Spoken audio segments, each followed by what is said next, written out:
HCS mains 2023 का paper आपका हो चुका है। सारे के सारे पेपर आराम से खत्म हो चुके हैं एंड आई होप सारे के सारे स्टूडेंट जिन्होंने भी मेंस दिया है उनका पेपर बहुत अच्छा गया होगा। जैसा कि मैंने आपको पहले बताया था तो उस हिसाब से अपन डिस्कस करेंगे कि मेंस का पूरा जीएस पेपर का एनालिसिस इस वीडियो में अपन लेके चलेंगे।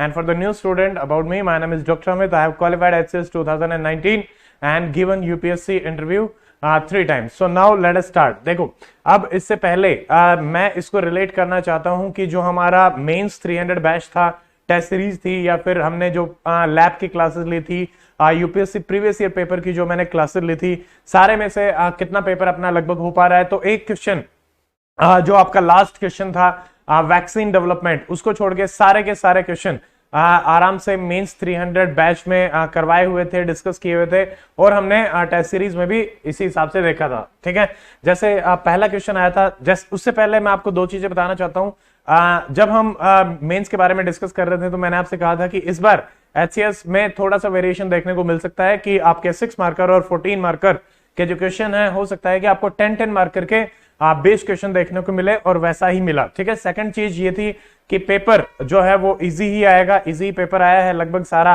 आराम से अटेम्प्ट हो सकता है जिसने एक ढंग से तैयारी कर रखी है। ऐसा कोई भी क्वेश्चन नहीं था जो आपने पढ़ा ना हो। ठीक है, अब ये नेक्स्ट चीज आती है कि किसने अच्छे तरीके से प्रेजेंट किया, अटेम्प्ट किया, रेलेवेंट चीजें लिखी रेदर देन कुछ भी लिखने के बजाय। ठीक है, तो जो पूछा है वही आपने लिखा। और एक चीज और कि इस बार आपको नंबर ऑफ पेजेस नहीं थे, तो आप अपना पेपर लिखते चलें, कंप्लीट करते चलें, उसी हिसाब से रहा।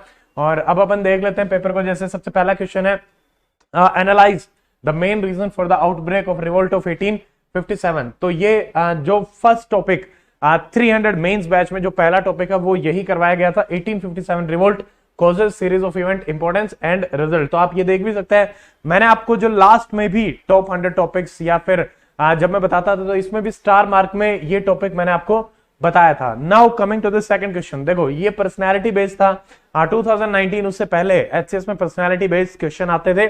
लास्ट ईयर हमने इसकी प्रैक्टिस भी करी थी और इन बिटवीन क्लासेस में भी मैंने आपको ये करवाया था। तो जैसे ये कॉमन पर्सनालिटीज पूछी गई हैं, भारतेंदु, दादा भाई नौरोजी, लाला लाजपत राय, बाल गंगाधर तिलक एंड मदन मोहन मालवीय। हो सकता है कि आपको भारतेंदु हरिश्चंद्र के बारे में उतना ना बताओ, बट फिर भी ये रहेंगे। जैसे लास्ट ईयर की जो टेस्ट सीरीज थी उसमें मैंने 4 मार्क के क्वेश्चन इसी हिसाब से दिए थे, तो उसमें हमने ये पूछे थे, जैसे मदन मोहन मालवीय जी के बारे में भी हमने उसमें पूछा था।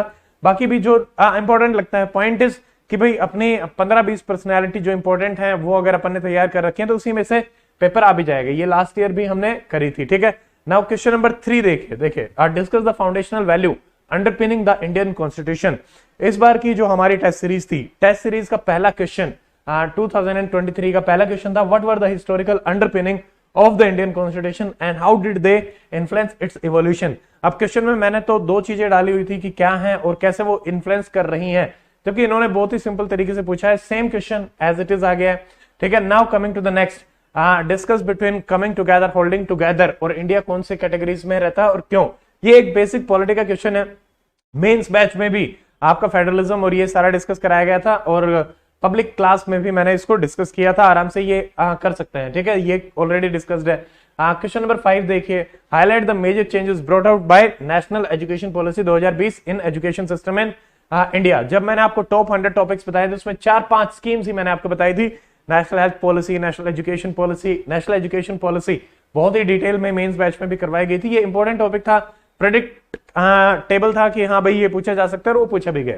Question number 6, discuss the important reason for the eruption of communal clashes in Manipur. जब मैं आपको अगेन ये मैंने आपको बताया था कि आईआर में नॉर्थ ईस्ट इंपॉर्टेंट हो जाता क्योंकि क्लैशेस चल रहे हैं, और स्पेशली मणिपुर में क्योंकि काफी प्रॉब्लम चल रही है। तो ये हमने इंटरनल सिक्योरिटी में किया भी था और ये आपको बताया भी गया था कि इसको थोड़ा सा आपको फोकस रखना है। क्वेश्चन नंबर 7 देखिए, explain with suitable example the role of road transport in agriculture development. अब इन दोनों को लिंक करना है। हम पढ़ते हैं ट्रांसपोर्टेशन भी और एग्रीकल्चर डेवलपमेंट भी। टेस्ट सीरीज में भी मैंने क्वेश्चन डाले थे कि एग्रीकल्चर के क्या प्रॉब्लम्स हैं, जिसमें प्रोडक्शन, डिस्ट्रीब्यूशन और मार्केटिंग एक स्पेसिफिक क्वेश्चन मैंने आपको दिया था। अब उसमें आप डिस्ट्रीब्यूशन और इसमें आ सकते हैं, तो एग्रीकल्चर सेक्टर ये सारे के सारे करवाते ही हैं। तो एचसीएस मेंस में ये सारा आराम से अपन ने कर रखा था। ऐसे ही question number 8, causes of the perennial flood in certain part of India.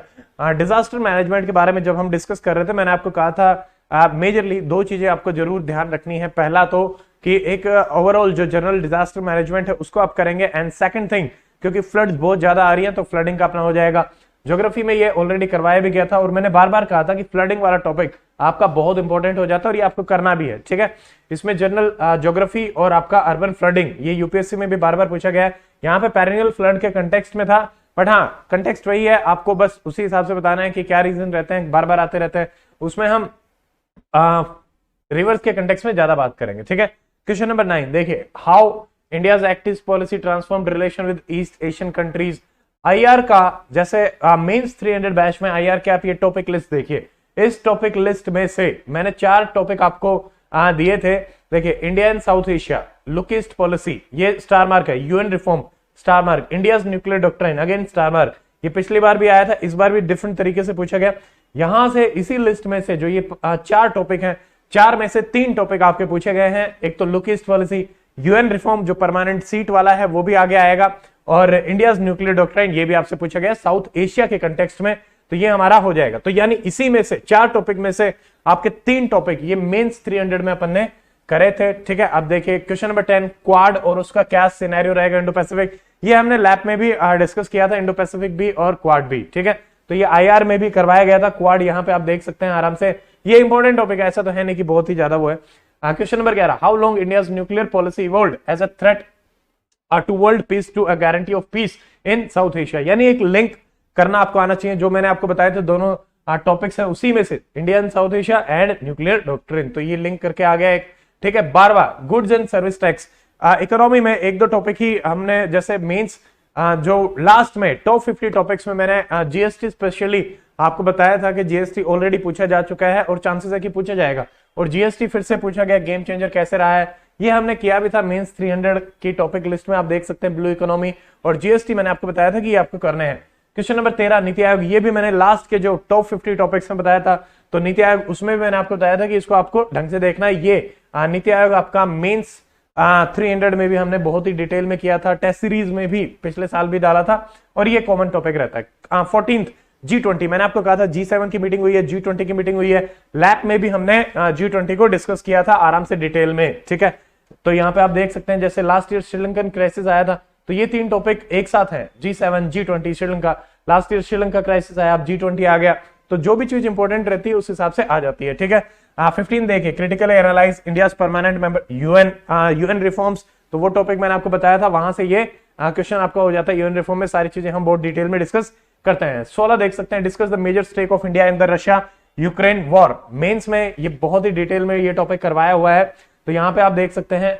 Topic number 16, 2022 Russia's invasion of Ukraine, ये भी स्टार मार्क है। रोहिंग्या मैंने स्टार मार्क करवाया था, और यहाँ पे भी आप देख सकते हो कि 3 टॉपिक और स्टार मार्क थे, जिसमें से G20 भी आपका आया और रशिया भी आपका आया, तो यहाँ पे 5 में से 2 टॉपिक आ गए आपके directly. Question number 17, India's 50% energy renewable energy से आएगा 2030 तक। ये ऑलरेडी यूपीएससी में प्रीवियस ईयर में भी आया था, हमने डिस्कस भी करे हुए हैं। टेस्ट सीरीज में भी इस टाइप से, जैसे न्यूक्लियर के कंटेक्स्ट बनाते हुए मैंने 2 क्वेश्चन भी डाले थे, और ये अपना रिन्यूएबल के कंटेक्स्ट में आ जाएगा। रिन्यूएबल आपको बताया गया था बार बार कि बहुत ही ज्यादा इंपॉर्टेंट आपका रहता है। नीति आयोग की 3rd ईयर एजेंडा मैंने करवाई थी, उसमें भी ये स्पेशली इसी कंटेक्स्ट में टॉपिक हमने डिस्कस किया था कि हमारी मेजर एनर्जी नीड्स कैसे रहेंगी, तो ये आप देख सकते हैं। क्वेश्चन नंबर 18 देखिए, what is the basic principle behind vaccine development. इस अकेला ये क्वेश्चन है जिसको हमने डायरेक्टली डिस्कस नहीं किया था। प्री के टाइम पे हम T cell, B cell, immunity development वो सब पढ़ रहे थे, तो ये वैसे रहेगा। एक जनरल साइंस का टॉपिक है कि भाई एनसीईआरटीज और उन सब में अपन पढ़ते हैं, हाँ मतलब करंट अफेयर के कंटेक्स्ट में हमने इसको डिस्कस नहीं किया था, बट स्टिल कि इसको करा जा सकता है आराम से। अब क्वेश्चन नंबर 19 और 20 जो आपका था स्टैटिस्टिक का, देखो 19 जो है कि ये काफी डिटेल में क्वेश्चन हो गया। इतना डिटेल में स्टैटिस्टिक्स तैयार नहीं करते हैं, तो ये हो सकता है कि कुछ लोग इसको अटेम्प्ट नहीं कर पाए हो, तो ज्यादा टेंशन लेने की आवश्यकता नहीं है, ठीक है। सबका लगभग ऐसे ही रहा होगा 19 वाला, तो कि इसमें ये निकालो वो निकालो, तो हमें नहीं पता उसके बारे में, तो आप इसको उतना ज्यादा लोड भी ना ले, ठीक है। हाँ, इसमें ये है कि भाई क्वेश्चन नंबर 20 है, how would you illustrate diagrammatically the following numerical data. अब आपको ये एक एवरेज पता होना चाहिए कि यील्ड जो राइस की है वो इंक्रीज हो रही है या स्टैग्नेंट है, मेन क्रॉप्स जो हार्वेस्ट प्राइस है वो कितना चल रहा है, एमएसपी वगैरह, number of death in road accident कैसे चल रहे हैं, ठीक है। तो लगभग एक अपने हिसाब से फेयर सा आइडिया लगा के, अभी डिटेल अपन डिस्कस नहीं कर रहे हैं, तो उस हिसाब से आप एक डायग्राम से आपसे बनवाया था, वो आप बनवा के आ सकते हैं। ठीक है, मेंस के सारे पेपर मैं एप्लीकेशन पे प्रीवियस ईयर पेपर सेक्शन में शेयर कर दूंगा, तो वहां से आप आराम से देख सकते हैं जो स्टूडेंट नेक्स्ट ईयर के लिए प्रिपेयर करना चाहते हैं। ठीक है, उसके अलावा अब क्योंकि आपका मेंस हो गया है, इंटरव्यू के लिए मोस्ट अब देखो जिसका ठीक ठाक हो गया, अब यहाँ पे ऐसा तो है नहीं कि आप कर ही नहीं पाए होंगे, काफी कॉमन टॉपिक्स थे, काफी कॉमन सा पेपर था, कोई ऐसा एक्स्ट्रा ऑर्डिनरी क्वेश्चन इन्होंने नहीं पूछ रखा, बट स्टिल अब आप एक्सपेक्टेशन आपका पेपर कैसा हुआ, आई होप सब ठीक है। तो अब उस हिसाब से जो भी आपको लग रहा है, तो मेरे हिसाब से एक अपने इंटरव्यू की तैयारी आप अपने लेवल पे शुरू कर दें, और अकेडमी की तरफ से भी इंटरव्यू गाइडेंस प्रोग्राम आईजीपी जो लास्ट ईयर हमने कंडक्ट कराया था, इस बार भी मैं उसको थोड़ा सा पहले स्टार्ट करना चाहता हूं, इवन बिफोर द रिजल्ट, कि 4-5 क्लासेस उसकी हम ले लें।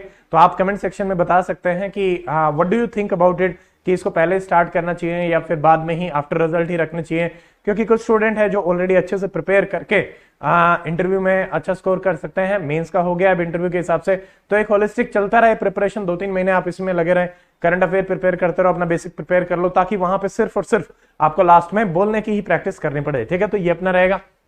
तो इतना हो गया है मेंस का। आई होप ये आपको क्वेश्चन समझ में आए होंगे किस हिसाब से आ रहे हैं, और मैंने आपको मेंस 300 सारे इंपॉर्टेंट टॉपिक जो करवाए थे पब्लिक क्लासेस में, बैच की क्लासेस में, वहीं से सारा पेपर आया है। तो इतना लगभग सारी चीजें हो ही जाती हैं। तो दैट्स इट। एंड अगर आपका अभी भी कोई डाउट है तो आप आराम से कमेंट सेक्शन में डाल सकते हैं। See you in the next video. Till then stay with stay healthy. Goodbye. जय हिंद।